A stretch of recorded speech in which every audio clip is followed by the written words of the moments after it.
If you're over 60, your liver has already processed millions of meals, snacks, and drinks in your lifetime. It has filtered every toxin from your blood, handled every medication you've taken, and turned every nutrient you've eaten into usable fuel. But here's the catch. The liver doesn't complain the way your back, knees, or stomach might. Instead, it quietly works until it's overworked. And by the time obvious liver problems show up, much of the damage has already been done. The good news? The liver is the only organ in your body that can fully regenerate.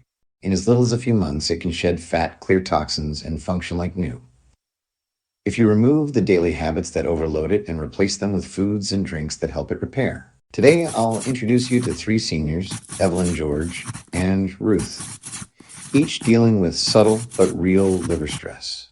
We'll walk through exactly what was harming their liver, the science behind it, the changes they made, and the results they experienced. You might just recognize yourself in one of their stories. Before we dive in, don't forget to check out our free PDF guide on liver-friendly habits and our full blog post on the website. Also, consider joining our senior health community group where you can connect with others, ask questions, and get support on your health journey. Let's get started. Sugary drinks, sodas, fruit juices, sweetened teas are the single largest source of added sugar in most people's diets. The problem isn't just the sugar itself, it's the type of sugar. Table sugar and high fructose corn syrup both contain fructose.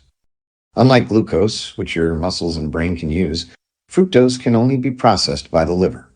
Here's what happens when fructose arrives in your liver in large amounts. Your liver turns much of it into fat. This fat can build up inside the liver cells, called hepatic steatosis, which triggers inflammation, oxidative stress, and eventually scarring if it continues.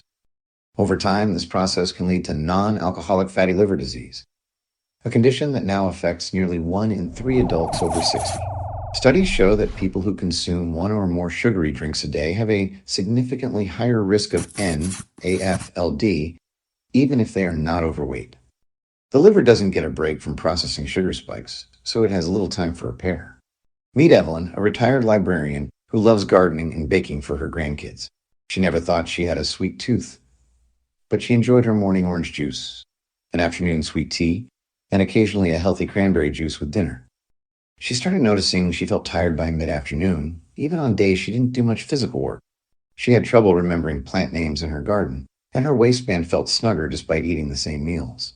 Her annual blood work showed her liver enzymes, ALT and AST, were slightly elevated for the first time. Her doctor suggested she cut back on sugar, but Evelyn thought, I don't even eat candy or desserts. She didn't realize her drinks were giving her liver a constant sugar load. Evelyn decided to eliminate her sugary drinks entirely for 60 days.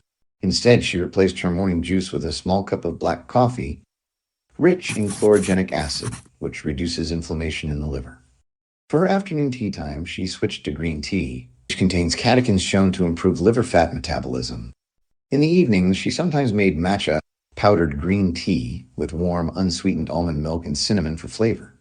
The key was to avoid adding sugar, allowing the drink's natural antioxidants to do their work without adding more strain. After just 3 weeks, Evelyn noticed her afternoon fatigue fading. She said, I didn't realize how foggy I'd been until it lifted. By the end of 2 months, she had lost 2 inches around her waist without changing anything else in her diet. Her follow-up blood work showed her liver enzymes back in the normal range. She felt sharper when reading and gardening, and her digestion improved.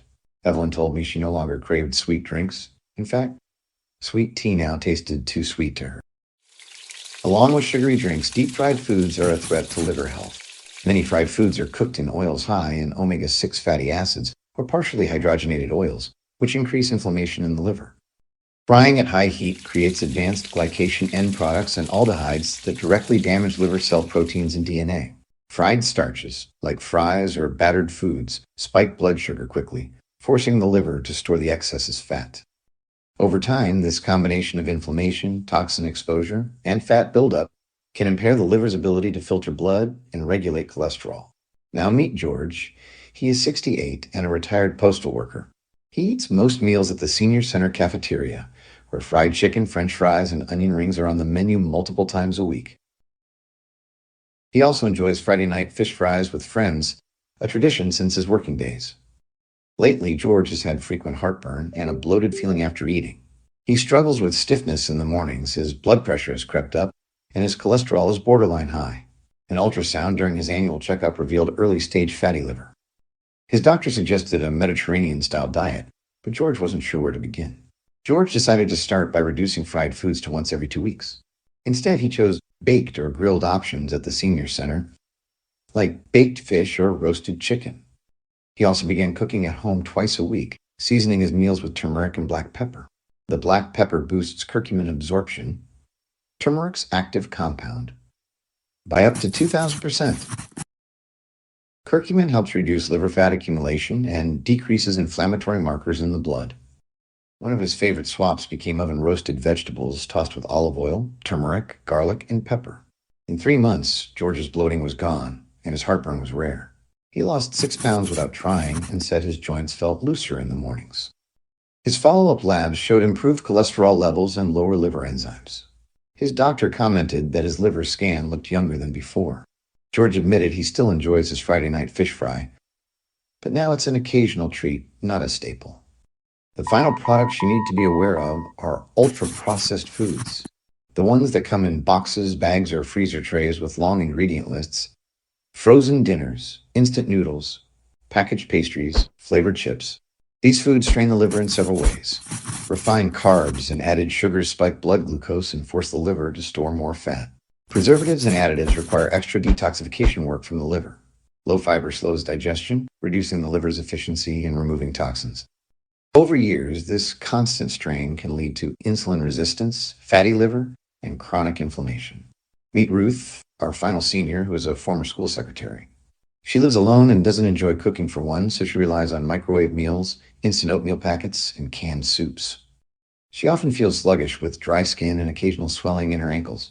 She naps most afternoons and finds she's less motivated to get outside.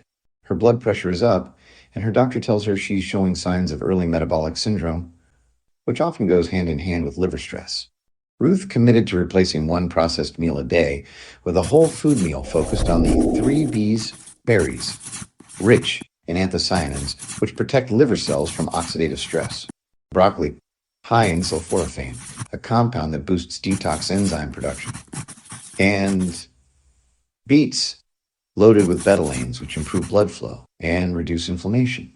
She added fresh blueberries to plain oatmeal in the mornings, roasted broccoli with olive oil and garlic for lunch, and tossed beets into a dinner salad twice a week. She also began blending beet juice with lemon for an afternoon pick-me-up. Within a month, Ruth felt more energetic in the mornings and needed fewer naps. Her skin looked healthier, and her ankles swelling improved. At her 3-month follow-up, her blood pressure had dropped, her fasting glucose was better, and her liver enzymes were in the normal range for the first time in years. She told me, "I thought it would be hard to give up my frozen meals, but now I look forward to my berries and broccoli." Evelyn, George, and Ruth didn't take supplements or do extreme cleanses. They simply removed daily habits that were overwhelming their liver and replaced them with nutrient-rich foods and drinks that supported its natural repair process. You can do the same. First, avoid sugary drinks and replace them with black coffee, green tea, or matcha. Second, avoid deep-fried foods and season, baked, or grilled meals with turmeric. And third, avoid ultra-processed foods and instead add berries, broccoli, and beets to meals. Your liver is ready to heal, and if you give it the chance, you'll be amazed at how quickly your energy, digestion, and overall health improve.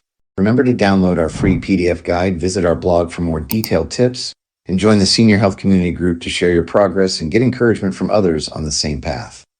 Thanks for watching, take care, and here's to a healthier liver.